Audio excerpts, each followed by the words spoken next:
Boa noite, sejam bem-vindos a mais uma live da Casa dos Espíritas de Rio Claro. Hoje nós teremos o nosso amigo Paulo Sérgio Chabu falando e também o nosso amigo Adilson, que estará acompanhando. Boa noite, Paulo, tudo bem? Boa noite, Adriana, tudo bem? Boa noite aos nossos companheiros, né, amigos que nos veem e ouvem, né? Alegria. Boa noite, Adilson. Boa noite, Adriana. Boa noite, Paulo. Boa noite a todos Adilson. que nos acompanham. Paulo, agradeço pela oportunidade, viu, de você aceitar mais uma vez o convite, estar aqui conosco. E o Adilson também está nos acompanhando. Isso aí, ótimo. Eu é que agradeço a oportunidade mais uma vez, né? É estudo, né? Para todos nós. Sem dúvida. E o tema escolhido pelo Paulo hoje é olhar e sentir como cristão. E eu pensei que era facinho, viu? Que era pouca coisa. Quando eu comecei a fazer, eu falei, e agora, hein? Quando que eu vou parar?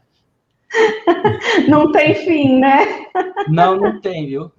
Cada vez que você lê alguma coisa, fala, serve ali, cabe aqui o estudo. Quer dizer que é amplo, né? Isso aqui é um início de reflexões que a gente vai poder fazer, né? É verdade. E essas reflexões são muito importantes. E como nós, nos nossos grupos de WhatsApp, né, o Paulo, o Fábio colocaram, lembrando, hoje é o aniversário do desencarne de Allan Kardec, né, 152 anos atrás, esse espírito elevado desencarnava, deixava o plano físico, tendo cumprido a sua missão de codificar a doutrina. Então, a gente deixa aqui registrada a nossa homenagem ao codificador que direcionou e continua direcionando o nosso aprendizado e a nossa gratidão por ele ter estado conosco aqui no plano físico, trazendo tantos ensinamentos, descortinando esse véu da doutrina dos espíritos. E para nós podermos começar, eu pediria aí ao Adilson para fazer a prece de abertura. Aí, Paulo, você fica depois à vontade. Que Deus te inspire e te ampare nessas reflexões dessa noite. Obrigado, que assim seja. Então, vamos fechar os nossos olhos, abrir o nosso coração, a nossa mente, e vamos sentindo a presença de Jesus, do nosso anjo guardião, e também dos amigos espirituais de luz, nos envolvendo, nos inspirando para a palestra da noite, e que possamos levar essa reflexão a todos os corações, a todas as mentes ávidas de esclarecimento, e que possamos, Jesus, ser um instrumento da tua paz. E mais uma vez agradecemos o codificador da doutrina por tanta dedicação e amor à humanidade. E assim seja, graças a Deus. Agora, então, nós deixamos o Paulo com a palestra. Fique à vontade, Paulo, e até daqui a pouco. Até daqui a pouco. Até. Que esses espíritos de luz, com a permissão de Deus e de Jesus, abençoe as nossas palavras, que possamos ser claros nesse estudo, que as nossas reflexões possam serem proveitosas para nós nesse momento e para o resto da nossa existência de aprendizado. Olhar e sentir como cristão. Vocês já viram que eu coloquei sentir como cristão e não como Cristo, porque nós estamos muito distantes para sentir realmente como Cristo. Mas ele nos deixou muitos ensinamentos e caminho para que a gente possa um dia sentir como ele sente.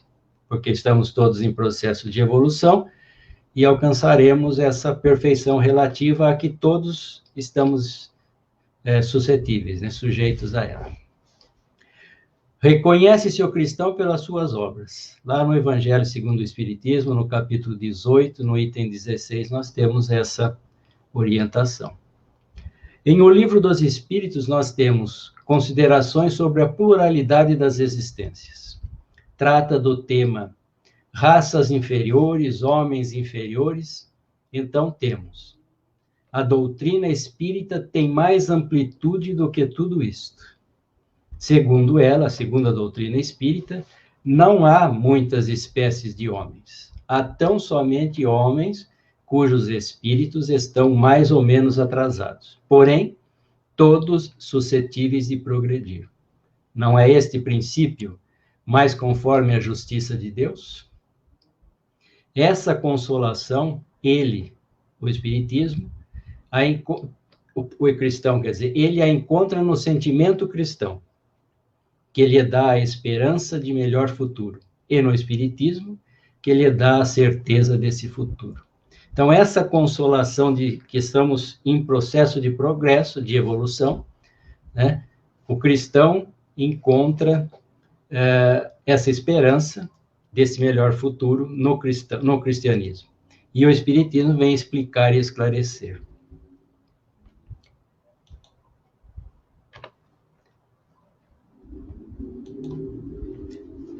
Ainda no Evangelho segundo o Espiritismo, nós temos: o homem há chegado a um ponto em que a luz emerge por si mesma de sob o alqueire.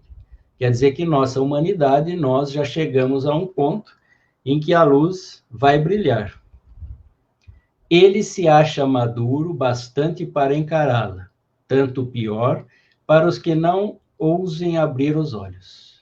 Chegou o tempo de se considerarem as coisas de modo mais amplo e elevado, não mais do ponto de vista mesquinho e acanhado dos interesses de seitas e de castas. Quer dizer, a luz vai brotar, vai emergir, e essas verdades vão surgir, e aqueles que não quiserem abrir os olhos para vê-las, né, somos todos responsáveis pelas nossas ações e pelas nossas omissões.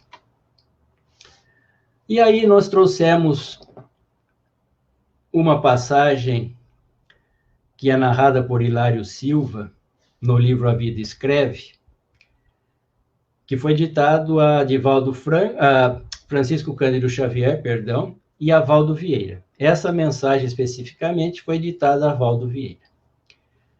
E ela fala de Eurípides Barçanufo, esse apóstolo da mediunidade em Sacramento, no estado de Minas Gerais. Ele observava-se fora do corpo físico, e de repente, em admirável desdobramento, quando, certa feita, à noite, viu a si próprio em prodigiosa volitação. Embora inquieto, como que arrastado pela vontade de alguém num torvelinho de amor, subia sempre. Queria parar e descer, reavendo o veículo carnal, mas não conseguia. Braços intangíveis tutelavam-lhe a sublime excursão. Respirava outro ambiente, envergava forma leve, respirando num oceano de ar mais leve ainda. Viajou, à maneira de pássaro teleguiado, até que se reconheceu em Campina verdejante. Reparava na formosa paisagem, quando não longe avistou um homem que meditava, envolvido em doce luz. Como que magnetizado pelo desconhecido, aproximou-se. Houve, porém, um momento em que estacou, trêmulo. Algo lhe dizia no íntimo para que não avançasse mais. E, num deslumbramento de júbilo, reconheceu-se na presença do Cristo. Baixou a cabeça, esmagado pela honra imprevista, e ficou em silêncio, sentindo-se como intruso, incapaz de voltar ou seguir adiante. Recordou as lições do cristianismo, os templos do mundo, as homenagens prestadas ao Senhor, na literatura e nas artes, e a mensagem dele a ecoar entre os homens no curso de quase 20 séculos. Ofuscado pela grandeza do momento, começou a chorar. Grossas lágrimas banhavam-lhe o rosto, quando adquiriu coragem e ergueu os olhos humilde. Viu, porém, que Jesus também chorava. Traspassado de súbito sofrimento, por ver-lhe o pranto, desejou fazer algo que pudesse reconfortar o amigo sublime, afagar-lhe as mãos ou estirar-se à maneira de um cão leal aos seus pés. Mas estava como que chumbado ao solo estranho. Recordou, no entanto, os tormentos do Cristo a se perpetuarem nas criaturas que até hoje, na terra, lhe atiram incompreensão e sarcasmo. Nessa linha de pensamento, não se conteve. Abriu a boca e falou suplicante: Senhor, por que choras? O interpelado não respondeu. Mas, desejando certificar-se de que era ouvido, Eurípides reiterou: choras pelos descrentes do mundo. Perdão, choras pelos descrentes do mundo? Uma pergunta que Eurípides fez. Enlevado ao missionário de Sacramento, notou que o Cristo lhe respondia agora ao olhar. E após um instante de atenção, respondeu em voz dulcíssima: não, meu filho, não sofro pelos descrentes aos quais devemos amor. Choro por todos os que conhecem o Evangelho, mas não o praticam. Eurípides não saberia descrever o que se passou então. Como se caísse em profunda sombra ante a dor que a resposta lhe trouxera, desceu e acordou no corpo de carne. Era madrugada. Levantou-se e não mais dormiu.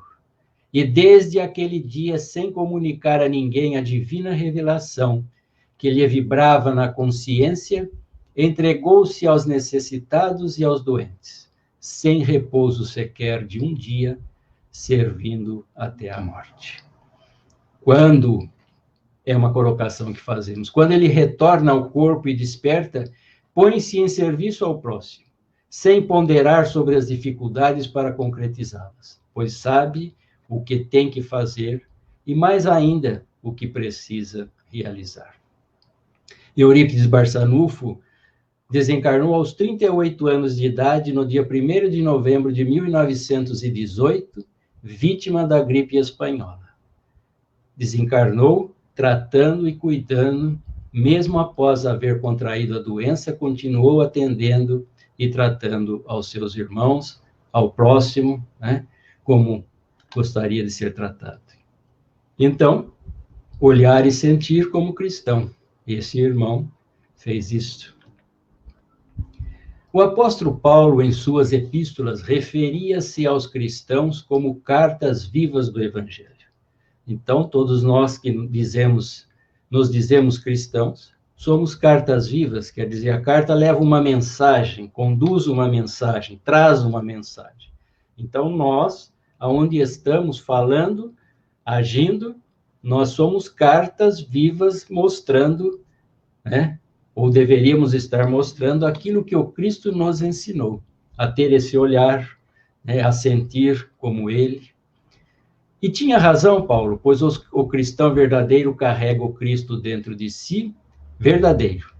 Assim procedendo, se renova e vive naturalmente.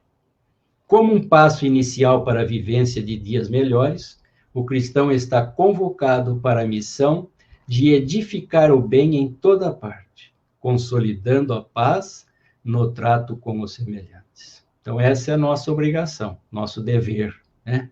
Edificar o bem em toda parte, para que a paz se concretize. Nós nos lembramos de uma lição que foi dita por Divaldo em uma palestra, mas nós ouvimos através de uma outra palestrante espírita, Sandra Borba, que ela conta sobre uma catadora de papel na véspera de Natal, sentada numa praça lá nos Estados Unidos. E ela vai narrar essa história, nos narra o seguinte: essa praça ficava de frente a vários prédios onde funcionam escritórios de firmas, de indústrias, né? E véspera de Natal, final de tarde, um desses executivos desce, antes de ir para a sua casa, senta-se num banco na praça e fica a meditar sobre as suas dificuldades, provavelmente, sobre os seus problemas, os enfrentamentos e as dificuldades da sua vida como empresário, antes de retornar ao seu lar. Ou talvez estivesse com preocupações relativas ao próprio lar. Absorto nesses pensamentos. De repente, sobrevoa sobre essa catadora e sobre esse empresário pássaros, uma revoada de pássaros, muitos pássaros, cantando. E essa catadora, então, olhando para cima, vê, né, essa paisagem, vislumbra essa paisagem. E ela diz: Senhor, assim tu me estragas com tantos mimos. Essa catadora provavelmente nunca ouviu falar de espiritismo ou doutrina espírita, mas ela já sabe que Deus é Pai, é bom, e já sente que Deus é justo e infinitamente cheio de misericórdia. Mesmo quando vivemos dentro de enormes dificuldades no aspecto material, precisamos aprender a olhar e enxergar como somos abençoados por Deus, em todos os instantes de nossa vida. Aprendendo a olhar o lado bonito e belo das coisas simples e naturais. Estaremos criando a felicidade para nós e para aqueles que estão ao nosso lado. Nós, os cristãos, e principalmente nós que somos cristãos espíritas, temos as informações, sabemos como tudo isso acontece. Então, para nós, só resta olhar e sentir como cristão. Em Mateus, no capítulo 6, versículos 22 e 23, nós temos que a candeia do corpo é o nosso olho. Portanto, candeia é uma lâmpada de barro alimentada por óleo, azeite de oliva. Portanto, se o teu olho for simples, teu corpo inteiro será luminoso. Porém, se o teu olho for mau, teu corpo inteiro estará em treva. Portanto, se a luz que existe em ti é treva, quão grande a treva? Quer dizer, se o nosso olho é uma candeia, e ele só vê a maldade, as coisas inferiores e tristes e feias, nós estamos abastecendo essa nossa lâmpada, o nosso corpo, né, com escuridão, com trevas. Quão grande será essa treva? Uma história que é frequentemente narrada e, embora não esteja registrada nas páginas dos evangelhos, encerra um ensino de relevante alcance. Diz que certa vez, estando Jesus caminhando por uma estrada em companhia dos seus apóstolos, deparou com o cadáver de um cachorro em adiantado estado de decomposição. Os discípulos afastaram-se devido ao mau odor que exalava, ao passo que o mestre fez o caminho contrário, caminhou em direção desse animal. Abaixou-se, examinou-o e disse: que belos dentes ele tinha. Essa narrativa objetiva demonstrar que mesmo quando achamos que tudo é mal numa pessoa, deveremos procurar algo de bom, aplicando-se esse ensinamento à humanidade em geral. Deveremos deduzir que mesmo nos seres mais malévolos, nos quais à primeira vista parece que tudo é maldade, sempre existe um lado bom, uma qualidade nobre que deve ser enaltecida. Lembremos-nos, no caso da mulher adúltera, registrado nas páginas dos evangelhos, na qual os fanáticos anciãos de Israel apenas viam o pecado e o mal. Jesus Cristo achou um lado positivo, que poderia ajudar a pobre criatura a recuperar-se. Por isso lhe disse: vai e não peques mais. Então Jesus, né, aquele olhar e aquele sentimento de amor. Certa vez, um escritor acompanhou seu amigo à banca de jornal, onde ele costumava comprar seu exemplar diariamente. Ao se aproximarem do balcão, o amigo cumprimentou o jornaleiro de modo amável e, em retorno, recebeu um tratamento rude e grosseiro. O amigo, porém, pegou o jornal, atirado em sua direção, sorriu e agradeceu e desejou um bom dia ao jornaleiro. Quando caminhava pela rua, o escritor não se conteve e perguntou: ele sempre o trata assim, com tanta aspereza? Sim, respondeu o rapaz. Infelizmente é sempre assim. E você é sempre tão educado com ele? Indagou o escritor admirado. Sim, sou, respondeu prontamente o amigo. Então ele era sempre educado. Espera lá, perguntou o escritor. Quero entender melhor isso. Por que você é tão educado, se ele o trata de modo tão hostil? Calmamente o jovem respondeu: simplesmente porque não quero que ele decida como eu devo ser e como eu devo agir.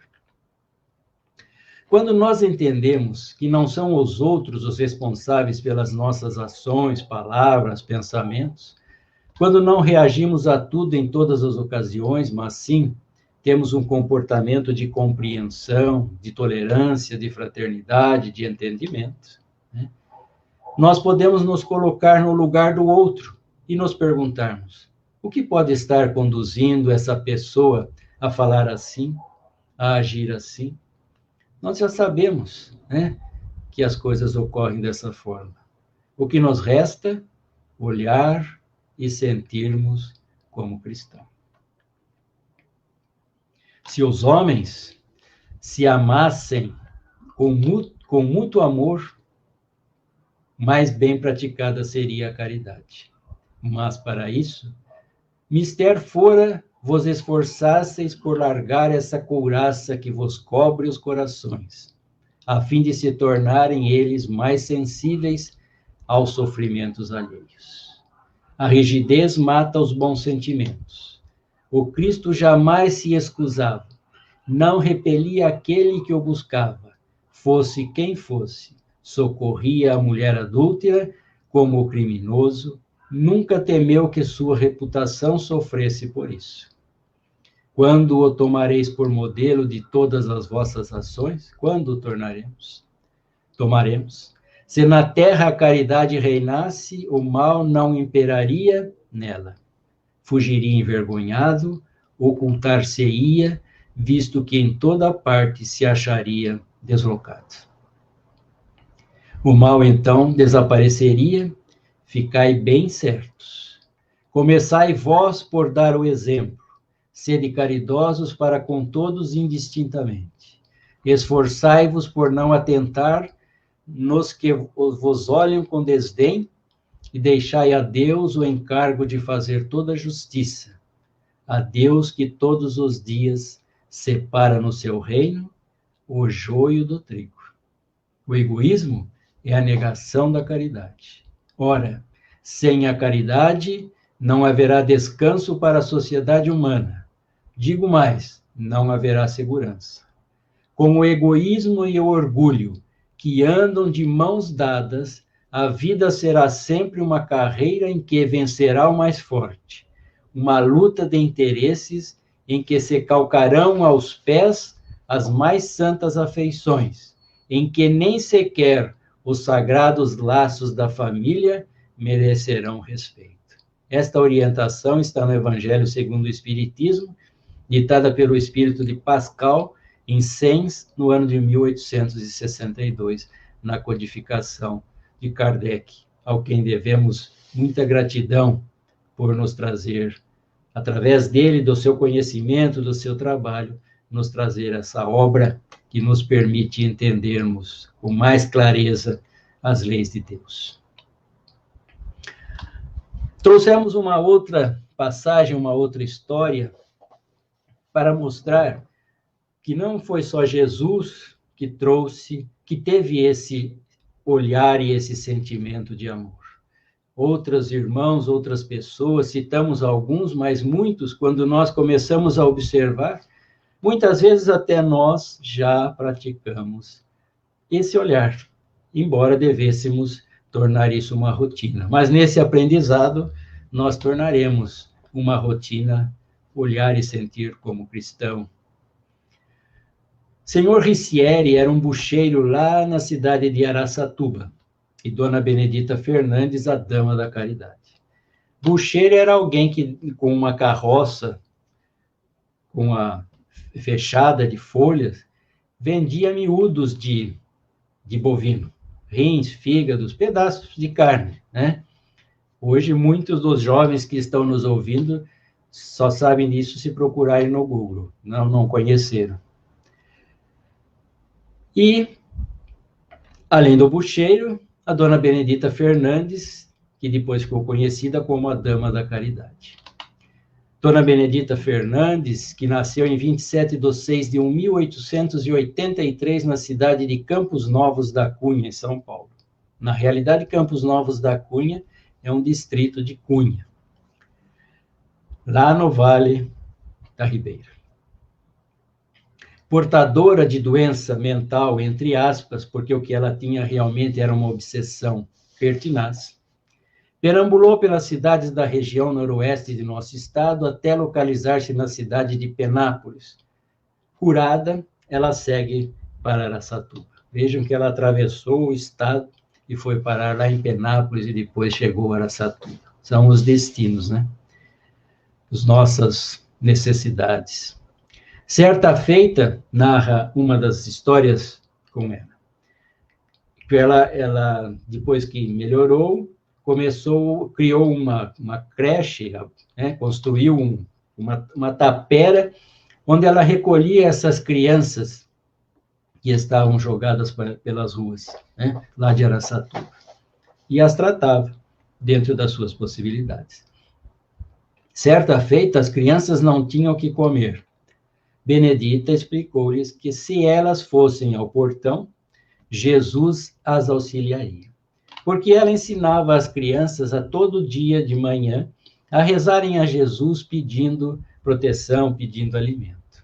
Então ela pede às crianças que se fossem até o portão e aguardassem que Jesus enviaria o alimento. Elas se postaram à entrada do lar com o estômago a doer. Ora, passava por ali um homem chamado Ricieri, que naquele dia resolveu estender um pouco a sua jornada, diferente do caminho que ele fazia habitualmente pela região mais central, né? E foi para esse bairro e justamente passou em frente a esse lar. Ora, passava por ali um homem chamado Ricieri, que era vendedor numa carrocinha de buchos, rins, fígado, um tripeiro, enfim. Ricieri perguntou-lhe o que elas estavam fazendo ali fora. Estamos esperando Jesus para nos dar de comer. E ele lhes respondeu: digam, pois, lá dentro para a mãezinha de vocês, que Jesus chegou, e daquele dia em diante, com as sobras do tripeiro, não houve mais fome por lá. E ainda ele também, em cada casa que parava, falava aos fregueses daquele pequeno abrigo, e muitos passaram a auxiliar. Aqui, nós temos, então, Dona Benedita Fernandes, que, compadecida com essas crianças que viviam na rua, ergue esse lar e as abriga, embora as enormes dificuldades, a falta total de recursos. Eu sugiro aos irmãos que depois procurem, digitando Benedita Fernandes, a Dama da Caridade, e vocês vão conhecer realmente o trabalho que esse espírito fez.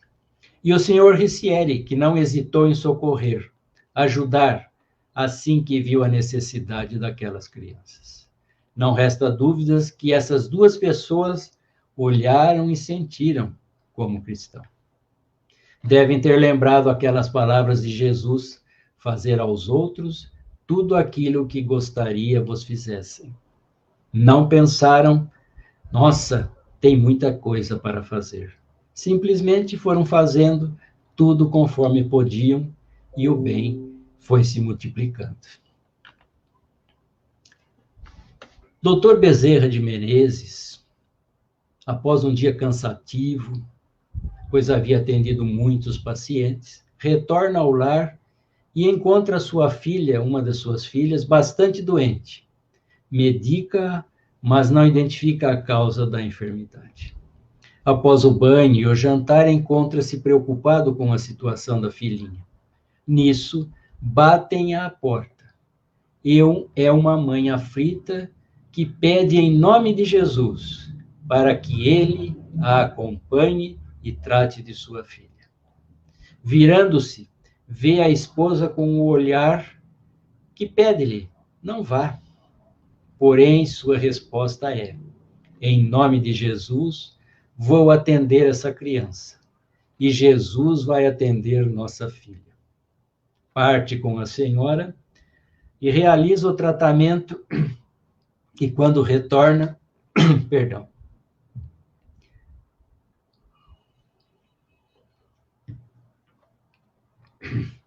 quando retorna, deixa a menor, a criança, já em recuperação. Chegando ao lar, tudo está em silêncio, pensa na filha, teria piorado, talvez desencarnado, mas encontra a mãe e a filha repousando, e a filha já sem febre. Ajoelha-se em espírito e agradece a Jesus. Vejam que Jesus fala, tudo que for pedido em meu nome, eu atenderei, vocês receberão. Então, eles pediam em nome de Jesus, ali na história da dona Benedita Fernandes e do seu Ricieri. Pediam em nome de Jesus e o alimento chegou. Esta mãe pediu em nome de Jesus e o Dr. Bezerra foi atendê-la em nome de Jesus. E em nome de Jesus entregou para que a sua filha fosse medicada por esses irmãos de luz, por Jesus, através desses mensageiros de amor. E também, recebeu. Então, olhar aquela situação e agir para modificá-la dentro de suas possibilidades. Fazer o melhor ao seu alcance. Então, olhar e sentir como cristão, pensando no outro antes de si mesmo. Uma outra oportunidade, uma mensagem do Dr. Bezerra de Menezes, ele vai dizer que quando a caridade é muito pensada, muito discutida, o recurso chega tarde. Essas crianças precisavam da comida naquele dia. Essa mãe precisava do atendimento naquele instante. Não há tempo para ficarmos discutindo o que vamos fazer, será que é muito longe, será que é perto, será que vai chover, será que ela vai pagar a consulta? O Dr. Bezerra também nunca perguntou isso. Aliás, narra essa história, que nós não lemos na íntegra, que ele, além de realizar a consulta, deixar a receita, deixou algum dinheiro para que a mãe pudesse comprar mais medicamentos, porque ele sabia que ela não tinha condições. Esse sentimento de empatia, que significa a capacidade psicológica para sentir o que sentiria uma outra pessoa, caso estivesse na mesma situação vivenciada por ela. Consiste em tentar compreender sentimentos e emoções, procurando experimentar de forma objetiva e racional o que sente o outro indivíduo.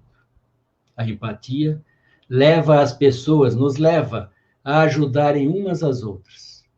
Está intimamente ligada ao altruísmo, amor e interesse pelo próximo, e à capacidade de ajudar.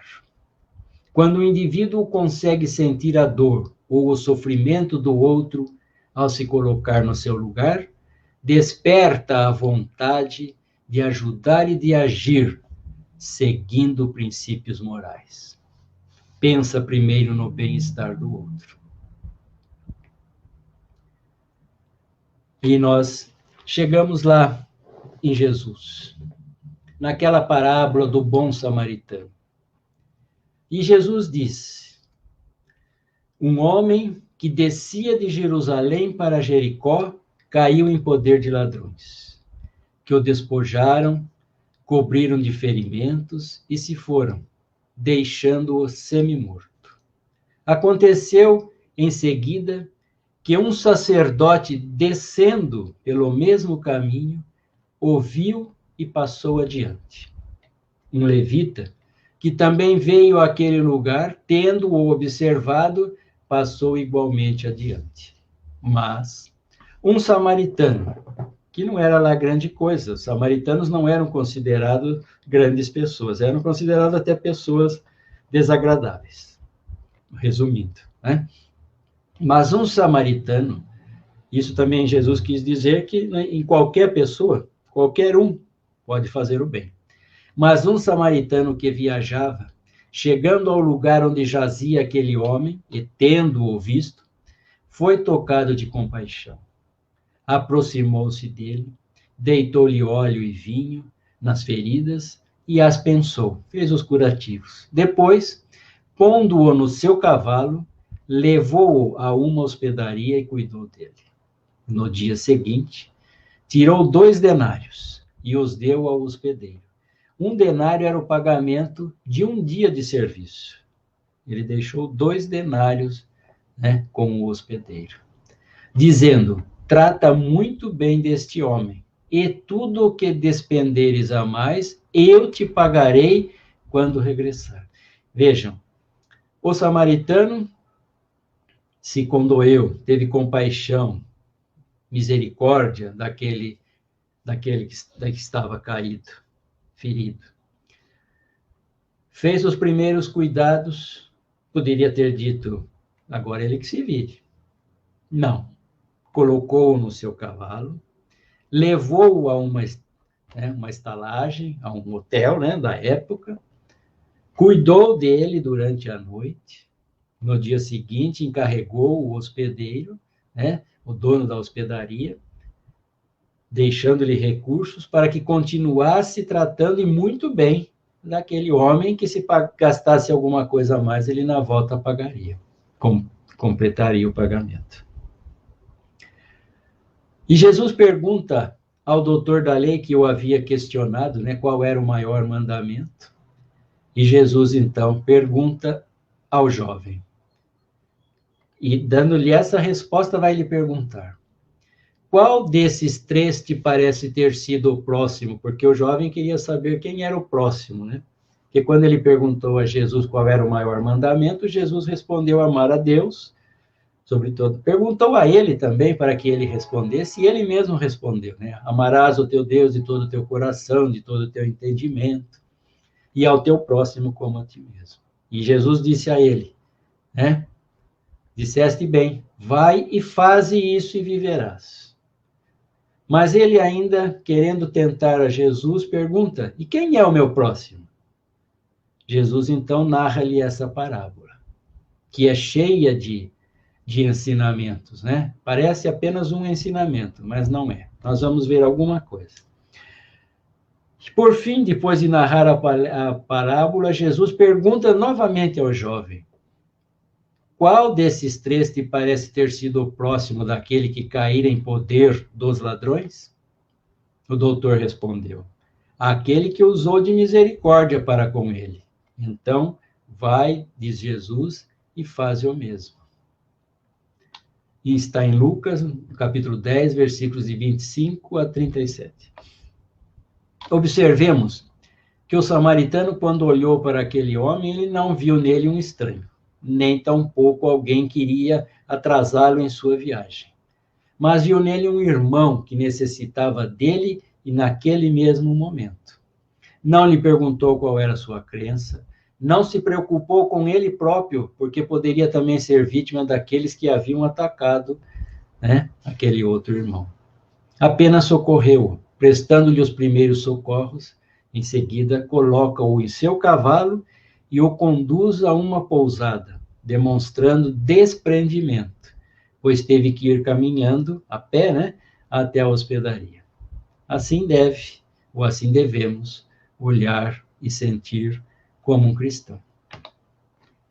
Jesus está mostrando, no início dessa parábola, que é necessário saber. Ele pergunta para o jovem, você sabe o que está escrito na lei? que é preciso conhecer, e ainda é necessário que tenhamos consciência de como compreendemos tal lei. O que está escrito na lei? Como você lê o que está escrito na lei? Né? Jesus perguntou isso a esse doutor da lei. Porque nós precisamos saber, precisamos conhecer, e é preciso que nós tenhamos um entendimento daquela leitura que fizemos, para poder depois ir e fazer, né, corretamente o que precisa ser feito. Então, agir de acordo com esse conhecimento. Não basta ter conhecimento da lei. No caso aqui, da lei de Deus. É preciso que se traga essa lei para dentro de nós. Introjetar esse conhecimento. E depois a coloquemos para fora, vivenciando-a. Nisso, nós estaremos doando de nós energias que impregnam a ação. Essa permuta de energias produz, gera a harmonia, estabelece a paz. Jesus, no final da parábola, então, ele espera que o doutor da lei reconheça quem é o próximo. E o jovem vai dizer que é aquele que agiu com compaixão. Analisando um pouco essa parábola. Jerusalém é a cidade do templo, é a cidade sagrada, simbolizando o espírito, representa a espiritualidade.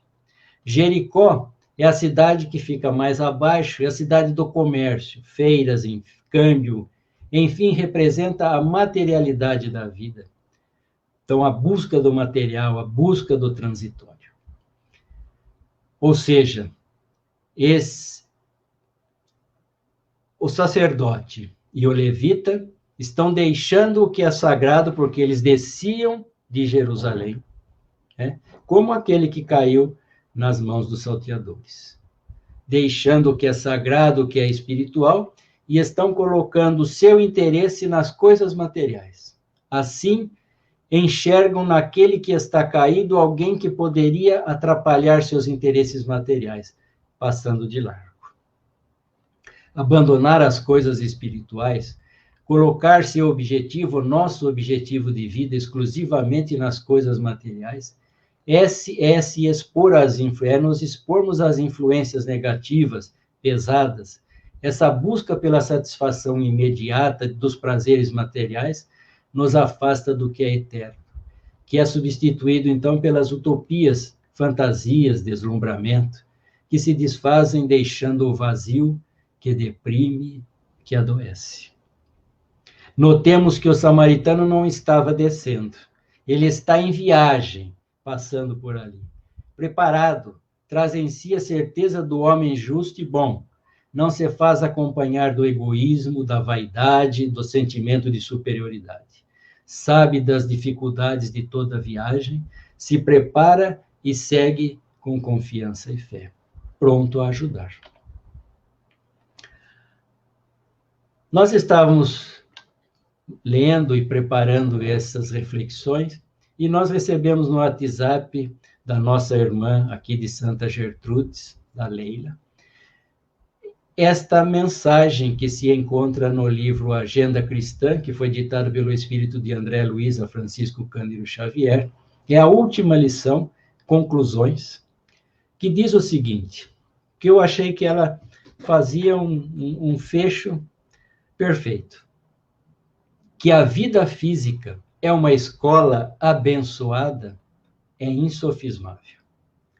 Mas se você não se aproveitar dela a fim de aprender suficientemente as lições que se destinam ao seu engrandecimento espiritual, ao nosso engrandecimento, em nada lhe valerá o ingresso no aprendizado humano. Perderemos a existência.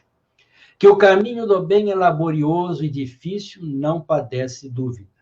No entanto, se você não se dispuser a segui-lo, ninguém o livrará da perigosa influência do mal. Vejam lá o sacerdote, né? O levita descendo, quer dizer, deixando as coisas materiais, as coisas espirituais, para ir cuidar só das coisas passageiras, materiais. Ninguém vos livrará da perigosa influência do mal. que a felicidade eterna é realização superior, fora dos quadros transitórios da carne, é incontestável. Contudo, se você deseja perseverar no campo dos prazeres fáceis e inferiores das esferas mais baixas, dentro delas perambulará indefinidamente. Que Deus está conosco em todas as circunstâncias é verdade indiscutível. Se você não estiver com Deus, ninguém pode prever até onde descerá seu espírito nos domínios da intranquilidade e da sombra.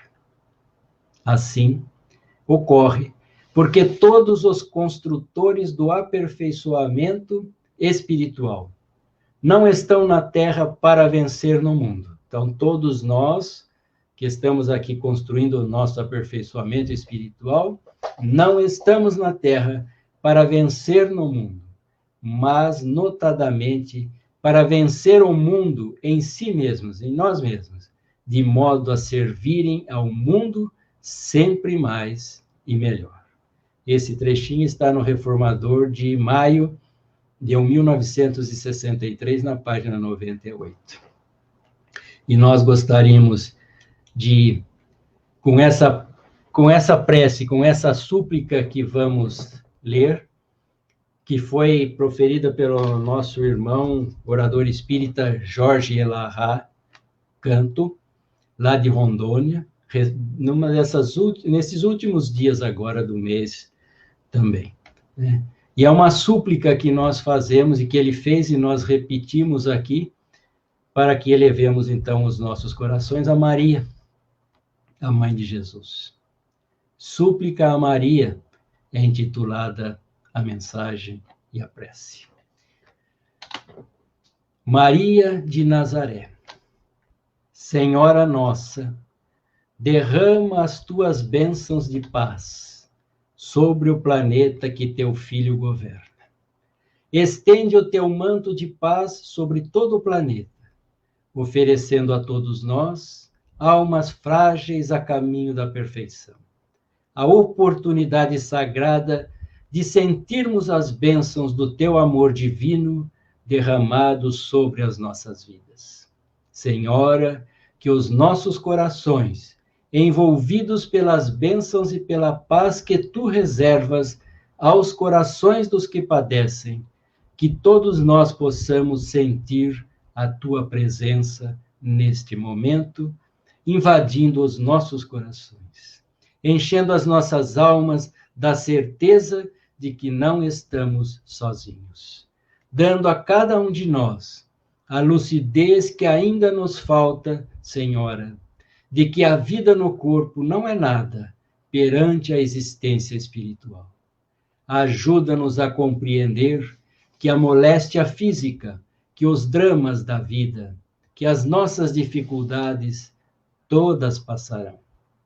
Ensina-nos a entender que tudo vai passar e que somente a imortalidade permanece como dom divino. E, nesse sentido, permite que os nossos corações se abram neste momento, numa súplica de paz aos planos superiores do planeta, para o amor que controla a vida, para que a luz que organiza o planeta Terra possa, nesse momento, encontrar, através do nosso pensamento unido, uma fresta para que a infinita e sagrada bênção de teu Filho Jesus possa percorrer os espaços, derramando sobre a terra as bênçãos que ainda nos faltam. Que sejam os nossos fluidos nesse momento a matéria-prima necessária para abrir as comportas do céu, para que as luzes do mais alto se derramem por sobre o planeta como um todo, trazendo paz sobre os hospitais, inspirando médicos e demais profissionais de saúde, no socorro a todos os que se encontram internados nesse momento. Ajuda, Senhor, todos que estão hospitalizados nessa hora, que os espíritos benfeitores possam utilizar dos nossos fluidos, que possam recorrer às energias que nós possuímos, para auxiliar nos hospitais, na recuperação daqueles que tu entenderes, Senhora, de que certa maneira podem ser auxiliados pela tua equipe. Te rogamos, particularmente pelos lares que perderam seus entes queridos. Auxilia a todos aqueles que, nesse momento, estão soluçando pela morte dos seus entes queridos. Dize-lhe, Senhora, nos seus ouvidos, que a vida continua. Que tu sejas companhia nossa, não somente agora, mas na hora da morte de todos nós.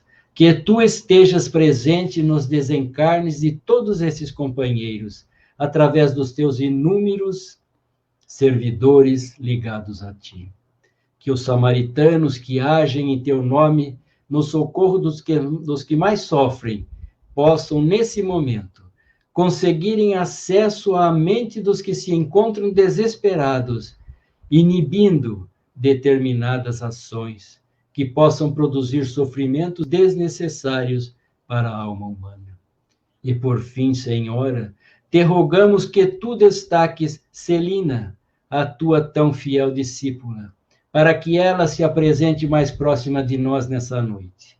Deixa que Celina venha no socorro a todos nós, a derramar as tuas bênçãos sobre todos os lares que mais necessitam da compreensão da imortalidade, trazendo a nós a paz que ainda nos falta, a serenidade que ainda não temos, para enfrentar os naturais desafios que a existência possui.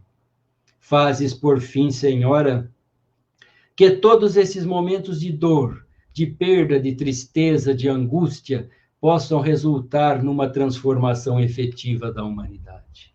Que nós possamos renascer mais capazes, com melhores dons de amar e de repartir, com mais nitidez sobre a importância do coletivo nas nossas vidas e a compreensão definitiva que as nossas almas estão todas depositadas nas mãos do Senhor e Criador. Dá assim a todos nós, Senhora, a oportunidade de termos uma noite de profunda paz. Que o teu amor visite todos os lares da terra e que Celina passe a noite mais próxima de nós. Esteja nos nossos lares de maneira mais próxima, visitando a intimidade dos nossos corações e permitindo que as nossas almas se banhem na paz reservada para as almas redimidas. Obrigado por tudo que tens nos concedido. Obrigado, Senhor Jesus, pela proteção que tens dispensado ao nosso planeta. E obrigado, Senhor, nosso soberano, Senhor, nosso Deus, pelas luzes que tens depositado nas nossas vidas, nos apresentando a doutrina espírita. Por todas essas coisas, nós só temos a agradecer e pedir que as tuas bênçãos cubram a humanidade inteira na noite de hoje. Obrigado, Senhor. Que assim seja.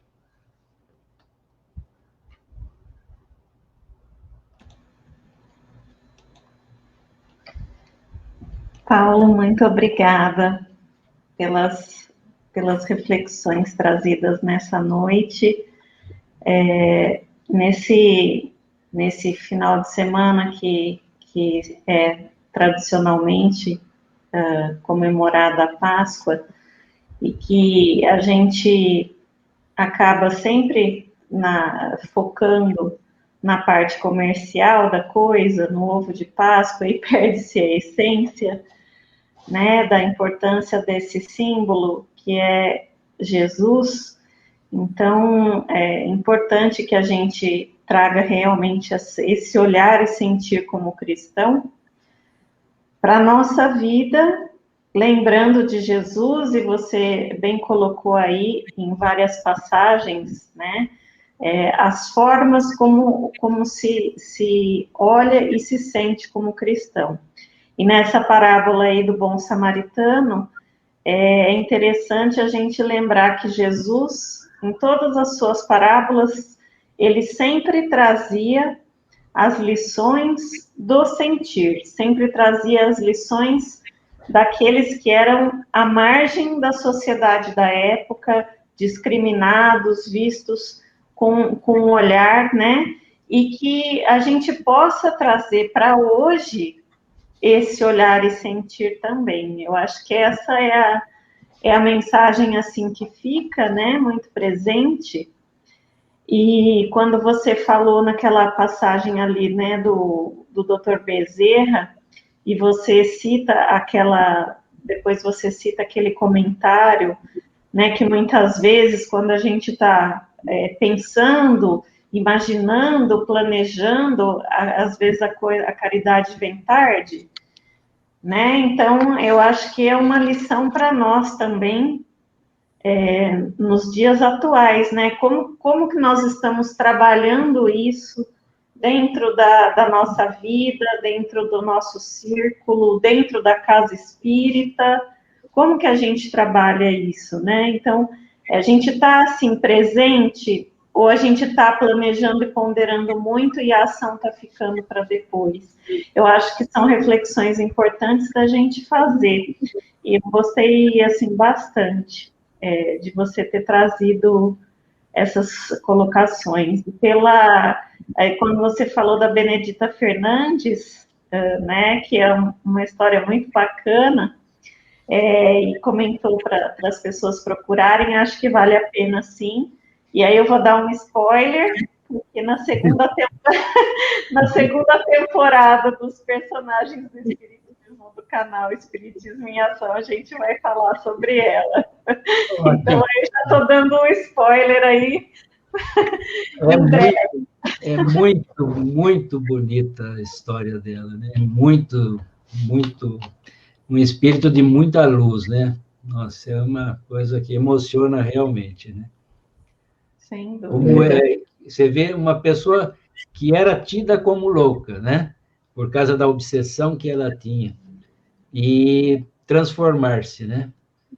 Ela tomou a decisão, né? Porque ela teve uma visão, né?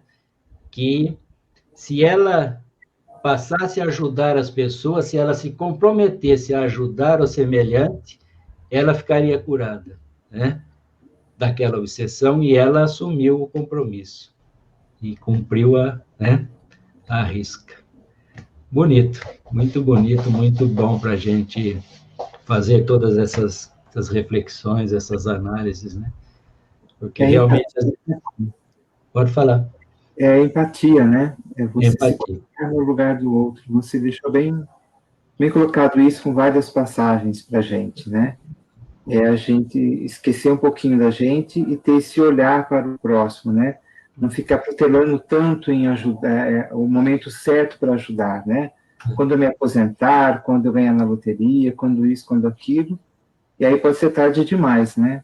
Então, o importante é essa empatia, é olhar o outro com essa urgência de levar um socorro, seja ele um sorriso, um abraço, ou um prato de comida, né? É urgente isso, é muito urgente. Começamos lá com Eurípides Barçanufo nessa viagem, né? Que é uma coisa... Tem um o que a gente... espírito ímpar. ímpar. Que ele também, depois daquilo, bom, o que recebe, né? Choras, né, pelos que sabem, não chora pelos que não te conhecem, não. Choro pelos que sabem e não fazem. Quer dizer, nós estamos aí nos que sabem, né? Nós estamos aí. Então, é a questão da responsabilidade, né? Aqueles talentos que Jesus, né, narra também em outra parábola, né, que foram distribuídos. Nós temos talentos aí, acho que recebemos os 6 talentos, 5 talentos, né? Vamos ver quanto que nós vamos devolver. Não, mas realmente... É verdade. Essa é o nosso... Por isso estamos aqui, né? Estamos lutando, falhando, errando, xingando, né? E depois não tem jeito de correr atrás das palavras, né? Mas precisamos tomar cuidado. E eu acho que isso fica para nós, assim, para as reflexões mesmo, de que é importante nós sempre estarmos voltando para nós e analisando a cada dia o que eu posso fazer de melhor. Porque nós ainda estamos bem bem no começo da caminhada, né? Nós estamos no mundo de expiações e provas, que é o segundo da escala. Então, aí nós estamos ainda engatinhando, né, enquanto espíritos, mas nós já aprendemos bastante. Então, aí a nossa responsabilidade de sentir, né, de colocar o sentir em andamento com o saber, com o conhecer, né? Porque a parte intelectual é a parte, digamos, mais fácil da gente conseguir desenvolver, né? A questão é a parte do agir, do sentir, da asa do amor, né? Da asa da moral, que essa é a mais difícil, né? Aquele sentimento de desprendimento, né? Como teve o samaritano, como teve aquela senhora que jogou uma moeda que era a única que ela tinha para sobreviver no gasofilácio, né? São esses sentimentos que a gente tem que ir analisando e aprendendo a agir, né? Se nós ainda somos vacilantes nas pequenas coisas, estamos esperando as grandes coisas para realizar, difícil, né? Se não fazemos as pequenas, a começar pela grande. Vamos começar pelas pequenas, né? O que a gente pode fazer hoje, né? Isso. Eu não sou construtor, vou começar fazendo um prédio. Não, meu amigo, faz um ranchinho pequenininho ali de tábua, mais ou menos torta, né? Depois, uma hora faz uma casinha melhor, depois um dia vai fazer um prédio, mas não dá para começar pelo prédio, né? Então, hoje dá o prato, né, Adilson? Dá o prato. Mas dá o prato e dá uma palavra, um sorriso, né? Um vai com Deus, que Deus te abençoe. E o seu tema é bastante profundo, né, Paulo? O tema é bastante profundo, porque quando a gente fala olhar, a gente ainda está um pouco de fora, né? Você está vendo alguma imagem. Agora, quando você sente, você traz para dentro de você, né? Então, isso é muito forte. O olhar que vai fazer com que você faça um movimento e o sentir, então, está te implorando para fazer mesmo, né? Esse movimento de empatia com o próximo, né? Então, o tema foi muito, muito profundo. Parabéns. Se eu conseguir desenvolvê-lo, né? Então, eu fico feliz porque é uma oportunidade que a gente também tem de ler, como eu disse, né? Fui lendo, relendo, aí pensava numa frase, aí vinha mais outras frases, né? Eu estava outro dia deitado um pouquinho depois do almoço com a esposa, e aí eu falei assim para ela assim, já sei o que eu vou fazer na palestra. Porque ali deitado eu fui criando esse roteiro, né? E depois eu fui pesquisar para a gente poder ficar sempre mais fiel às coisas que estão escritas na obra, na doutrina, né? Os ensinamentos dos evangelhos. Que eu sempre gosto de fazer assim, para não se perder, não sair realmente do foco, né? Que é levar a doutrina, né? Esse é o que a gente pode fazer. Recebemos tudo isso, vamos ajudar um pouquinho na distribuição desse conhecimento, desse entendimento, vamos despertar um pouquinho a vontade que as pessoas procurem essas obras, ler a biografia desses, né? Tem a biografia do Eurípides, já tem lá no site, né, Adriana? Lá no YouTube, lá, né? Faz a propaganda aí. Então, essas leituras que a gente vai aprendendo, vai se desenvolvendo, vai despertando, né?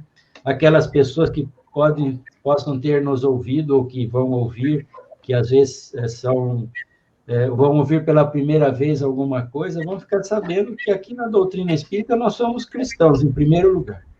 Que nós procuramos entender e viver esses ensinamentos, né? Outras fés têm o jeito de olhar esses ensinamentos que refletem as leis de Deus, né? Mas que todos nós, se tivermos como objetivo fazer o bem, né? Cumprindo esse primeiro mandamento, que é o maior, amar a Deus, e para amar a Deus nós temos que amar ao próximo e temos que amar a nós mesmos, não importa em que fé religiosa nós estejamos. Não importa esse entendimento, essa compreensão e viver. Nunca li nenhuma obra como aquela catadora de papel, né? Provavelmente não tenha lido obra nenhuma, nem sabe o que é espiritismo, nem sabe o que é catolicismo, evangelho, budismo, mas ela, pela vida, aprendeu a ter essa gratidão, né? A ver as coisas, né? Com os olhos que Jesus nos ensina a ver. Obrigado. E é isso que faz toda a diferença, né? É aí que faz a diferença. Aí, quando a gente chega do outro lado, fala assim, ué, mas ela é uma catadora, está lá em cima e eu estou aqui embaixo, né? É, porque ela fazia e nós só estamos falando, né? Então, estamos abaixo na escada. O degrau está ali ainda para ser subido. Ah, minha sobrinha. Exatamente. Eu vi bastante pessoas amigas aí, que, né, amigos são todos, mas que a gente conhece, que a Laura está em todas as palestras, é sempre a primeira a entrar aí, né? É Muito verdade. Ficamos felizes aí. Alessandra Costa, ela aí também. Está quietinha. A Alessandra está quieta, como é que pode? Então, nós agradecemos, Paulo, a você mais uma vez. Rogério também. Agradecemos pelas reflexões. Oi, Sofia. Vou mandar um beijo para a Sofia, que é minha aluninha, nossa aluninha da evangelização. Oh, que beleza. Bonito. Um beijo para você, Sofia. É isso aí. Está no caminho. São os construtores do futuro, né? Sim, sem dúvida. Então, agradeço mais uma vez a você, o Adilson, a vocês, nossos amigos que estão aqui conosco, nos acompanhando, trazendo as suas contribuições, as suas mensagens, o seu carinho, e desejamos que todos tenhamos muita saúde durante essa semana, continuemos nos cuidando, lembremos nesse feriado em Jesus, não no sofrimento, mas na lição de amor que ele veio nos trazer, na vida que ele veio trazer para nós, nos ensinamentos, que possamos, dentro dessas reflexões, dentro das nossas condições, trabalhar em nós esse amor, esse sentimento, essa empatia, essa comunhão. E nos vemos na próxima quarta-feira com a palestra. Quem estará conosco vai ser o Matheus Oliveira. Então, fiquem todos com Deus. Uma boa noite, um beijo e até a próxima quarta. Tudo de bom. Saúde a todos. Tchau. Tchau.